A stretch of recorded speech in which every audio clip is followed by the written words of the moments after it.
Hello, my name is Stanley Heller. Welcome to The Struggle. The Struggle is shown on 21 cable stations from Vermont to New York City and 24/7 on the internet at thestruggle.org. On the show today, two short interviews with Israeli activist Uri Gordon. We talk about his new book about anarchism, and we discuss the Israeli activist political scene. We also have an interview with Mary Sanders of the Spanish-speaking Center of New Britain, Connecticut. Finally, Black Agenda Report's Glenn Ford has a scathing criticism of the health insurance bill just passed by the U.S. House of Representatives. Our interviews were done in Hartford, Connecticut.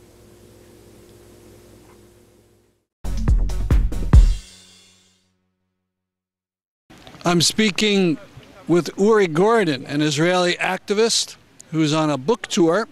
We're going to talk a bit about his book, which is called Anarchism Alive. How are you? Thank you. Good for having me. Now, you know, in this country, the word anarchy is usually used as an insult, meaning chaos. Now, what does anarchy mean, and particularly in the Israeli context? Well, anarchy is a state of society without government. It's a form of socialism without government where things are run through direct democracy, both the workplace and the community. Anarchism is a political theory and philosophy that promotes the maximum combination of freedom and equality for everybody. And that means creating a society without classes, so we reject capitalism. And it also means a society without violence, so we reject the state, which is the concentration of the means of violence of armies and police forces. Anarchy is about a form of social organization, only organization that is voluntary and is based on free accord rather than on class rule. Now, has this been tried anywhere? And I know there's no government, or, well, it couldn't be a government, of course. Has this been tried anywhere? Well, yes. I mean, arguably for 90,000 years of our existence as Homo sapiens, before the creation of the state, temples and standing armies about 10,000 years ago, human beings lived in classless, stateless societies. So there's certainly nothing in human nature that requires us to have a state or ruling classes.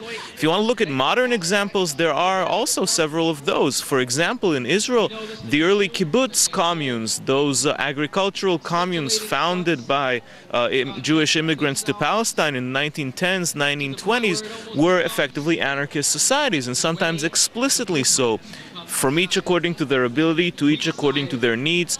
All decisions were made together, there were no bosses, there were no owners, and they really functioned in that way. Also, historically, you can look at much larger scale examples. For example, Eastern Spain during the Spanish Civil War, much of the Ukraine during the Russian Civil War in the 1920s. Those were entire regions that for several years, before they were basically bombed by their enemies, were examples of functioning anarchist societies where the factories were run by the workers, all decisions were taken in direct democratic manner, and everything functioned. Now, when you bring up Spanish Civil War, you get into the question of violence. The goal is to have a nonviolent society, but are anarchists pacifists? Well, many anarchists are pacifists in the sense that they desire a society without violence, and they try to avoid as much as possible any use of violence in their activities. And some are not. Some will argue that if necessary, you must defend yourself from attacks by the state with violence if necessary, and that no revolution has ever actually succeeded with no violence. But I think all anarchists would agree that violence is in principle a bad thing that should be minimized. Let's talk about your book. What are some of the things you get into? Well, my goal in this book, Anarchy Alive, the subtitle is Anti-Authoritarian Politics from Practice to Theory.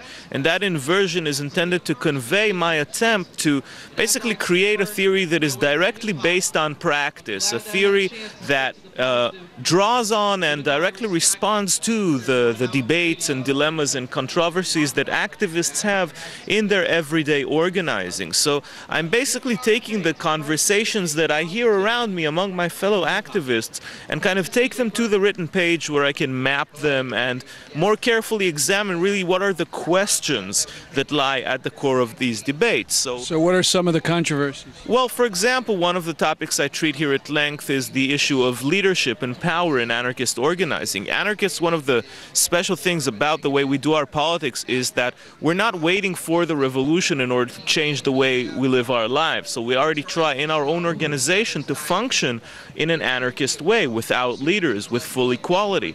Nevertheless, we often have patterns of inequality and concentrations of power emerging in our own organizations, and that's a big dilemma. So I try to kind of figure out why that happens and how that can be dealt with. Another thing is, another topic is the issue of anarchism and violence, which I look at quite carefully. What is violence actually? Under what conditions, if at all, can the use of violence be justified? A third topic that I look at is the issue of anarchism and the politics of technology, and how anarchists, who are mostly also environmentalists, treat technology. Do they resist it completely? How does that work with the extensive use of websites and email and information technology and video and so on? How do we square these things together? And the final topic is about anarchist approaches to national liberation, with specific attention to the Israeli-Palestinian conflict. Now, we hear Anarchists Against the Wall, an Israeli group. Tell us about that group. Anarchists Against the Wall is an Israeli action group that was started around 2003. We basically come to Palestinian villages who are resisting the construction of the segregation barrier around their villages, which has stolen large swathes of Palestinian agricultural land. And this is a grassroots, nonviolent struggle. Palestinian committees who have risen in those villages in order to organize demonstrations and civil disobedience against the fence or wall.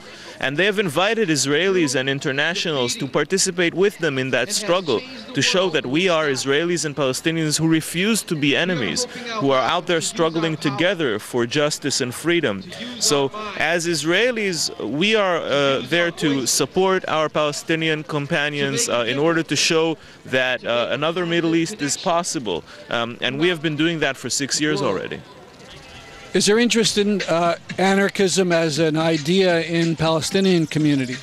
Well, there is no organized anarchist movement in Palestine. We have, met several kind of kindred spirits and some sympathizers. But overall, it is more like Marxist and socialist movements that lead the secular left in Palestinian society. So you have the Communist Party and the Popular Front for Liberation of Palestine, Democratic Front for Liberation of Palestine. These are Marxist parties, by and large. Well, let's finish up. You're on a book tour. How has that gone? Well, it's gone very well. I've been really received well everywhere I've gone, and it was great to kind of meet new people and have lots of interesting conversations with other anarchists and activists here in the U.S. And I'll be continuing with this, going over to the north of the East Coast and a few dates in Canada. If you're interested in more information about the book and about the book tour, you can go to my website, which is anarchyalive.com.